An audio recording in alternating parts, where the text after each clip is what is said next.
Sénateur Gignac, to be followed by Senator Smith. Sénateur Gignac, la parole est à vous. Merci, M. le Président. Je souhaite la bienvenue aux témoins. Puis avant de poser mes questions, peut-être un peu épicées, vous remercier tous, que ce soit Défense nationale, la GRC ou Sécurité publique, pour ce que vous faites pour la protection de nos frontières, la sécurité de nos citoyens.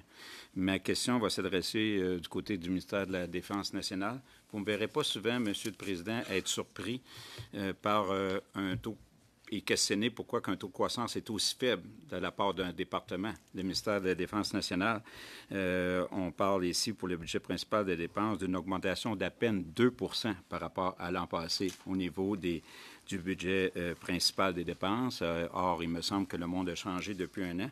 Qui plus est, depuis 4 ans, si on compare le niveau qui est demandé d'autorisation pour la prochaine année financière versus l'année avant la pandémie, on parle d'une hausse d'à peine 15 comparativement à 44 pour l'ensemble de l'appareil gouvernemental des dépenses budgétaires. J'espérais que le budget contienne davantage d'initiatives. C'est à peine 80 millions de plus sur 5 ans. Donc, et je pense que je ne suis pas le seul à être étonné parce qu'il y a un article de 60 co-signataires d'ex-ministres de la Défense, d'ex-sous-ministres de la Défense, d'états-majors qui ont signé dans la presse lundi de cette semaine qui disent que la sécurité et la défense nationale du pays est en péril. Et en fait, ils disent que le budget fédéral ne s'adresse pas à ça. Donc, est-ce que oui ou non, vous êtes d'accord? J'aimerais entendre à la fois Mme Crosby, la sous-ministre, mais aussi le chef d'état-major, à savoir que si oui ou non, cette carence-là de financement peut mettre, dans le fond, comment on va remédier au déficit de longue date en matière de capacité et de préparation militaire. Puis, est-ce qu'il y a quelque chose que j'ai échappé? Je ne comprends pas. Merci. Thank you, Chair, for that question. Of course, Canada has an unwavering commitment to our NATO alliance and continues to make strategic investments in defense. And together with our NATO allies, we intend to continue to be able to meet the evolving threats that you see before you. Canada, in fact, is one of the largest has one of the largest defense budgets of all the 31 alliance members. Canada remains the 6th largest contributor to the NATO common funding, of which we are asking for funding to fulfill that commitment this year in main estimates.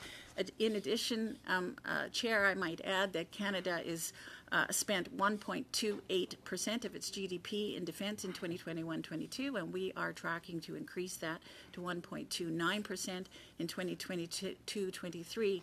And perhaps most interestingly, Canada has also spent 13.7% of defense spending on major equipment in 21-22. The target is 20%, and we are on track to triple the amount spent on equipment between 20 and 2026 to $14 billion, which will surpass the 20% investment. So, in conclusion, we continue to invest significantly in our equipment, in our men and women, and in our capabilities to continue fulfilling our role in NATO and beyond.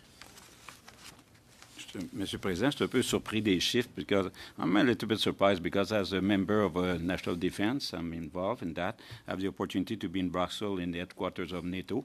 And quite frankly, the figure out there is not 1.9%. It's 1.3% for the last fiscal year. And when I check your figure, the extrapolation for the next 5 years from Finance Department, we reach 1.4%. So I don't know where your figure come from. I will be very interested after this testimony if you can send material just to catch up maybe on you regarding the way it's calculated. So that's... Yeah. If I could correct, Mr. Chair, it's 1.29% for last year. Okay, sorry. So it's 1.3%. But at the NATO out there, so now it's no longer a target, 2% of GDP.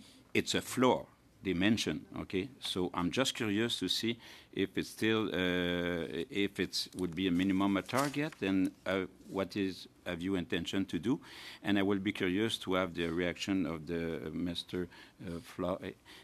To have, if they have enough resource to protect the sovereignty of Canada. Maybe you can... Merci pour la question. Je vais commencer, et puis I'll turn it over to General Frawley. So the last defense policy update, of course, was in 2017, and as you may know, the world has evolved, threats have changed, and new and emerging requirements have caused us to review our defense policy update. And this review was actually announced in Budget 2023.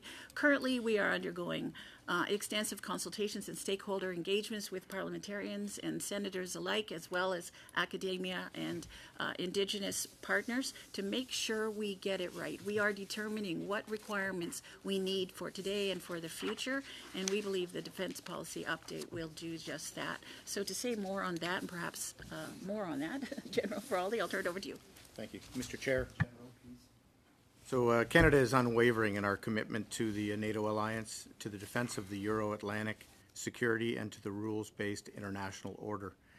Essentially, we are the framework lead nation for forces in Latvia right now. Our biggest commitment internationally deployed is the op reassurance commitment of 1,200 troops, and feedback we get from our NATO allies as well, we may not be meeting the 2%, we're hitting well above our weight in what we contribute in those various areas.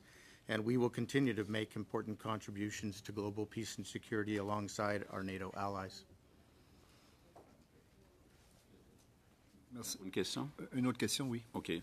En tout cas, merci de nous rassurer que la sécurité et la défense nationale du Canada n'est pas en péril, parce que la soixantaine de co-signataires semblait quand même aller différemment. Donc, ça sera à suivre.